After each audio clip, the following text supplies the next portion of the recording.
ఎందు వేస్ట్ అన్న అస్సలు కాదన్న. ఇంత పెద్ద రాడింగో ఇట్లా కత్తితో పొడిచిండు శంకరు.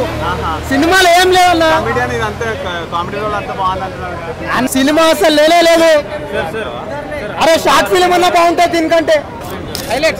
హైలైట్స్ అంటే న్యాయమైన జస్టిస్ అన్న. మనందరికీ న్యాయం అవసరమే, మనందరికీ రూల్స్ కావాలంటారు, కానీ మనమే ఆ పొజిషన్కి వస్తే మనం పాటించాం.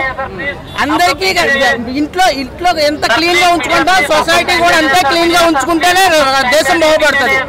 మన కమల్ హాసన్ చాలా సేవ చేస్తాడు. లాస్ట్ లో చెప్పులతోటి ర్యాంక్ కొట్టించుకుంటారు.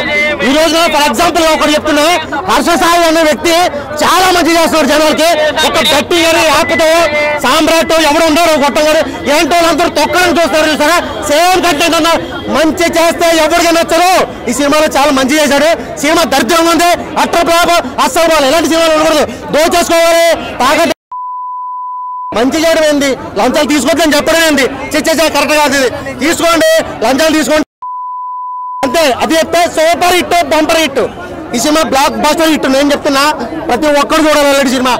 ఎంత చూసినా మీకు మార్పు రాదు, మీరు మారరు అంతే. లైఫ్ లాగ్ స్టోరీ లాగ్ చేశారు కొద్దిగా, సాంగ్స్ అంతా లేదు.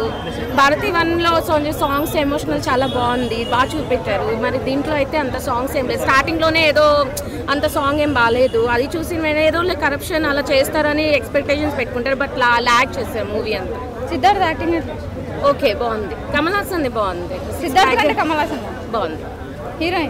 హీరోయిన్ రకుల్ ప్రీత్ సింగ్ బాగా చేశారు. మొత్తం కూడా ఎందుకు మన ఇంట్లో మంచిని ఒప్పుకోవట్లేదు, ఓర్వట్లేదు, మంచిని కూడా మనం చీత్కరిస్తున్నామని చెప్పేసి ఒక ఆలోచన మనకు వదిలిపెట్టి రెండో పార్ట్ని ముగించడం జరిగింది.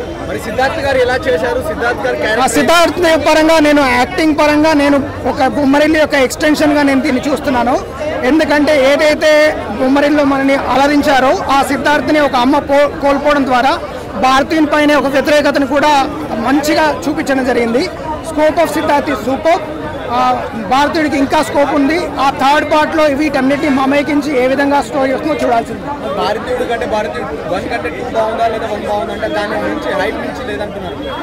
వన్ ని మనం 2తో ఇప్పుడే కంపేర్ చేయకూడదు. ఎందుకంటే సస్పెన్స్ లో నుంచి మనకి ఒకసారి నోన్ స్టోరీలోకి మనం ల్యాండ్ అయ్యాము.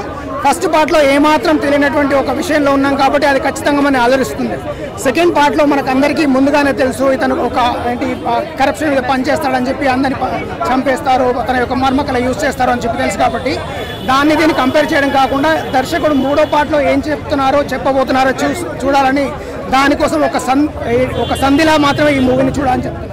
Please subscribe Pragna Media. Please like, share, subscribe to Pragna Media. Pragna Media, please do like, share and subscribe. Please subscribe to Pragna Media. Please like, share and comment if you like the video. Pragna Media.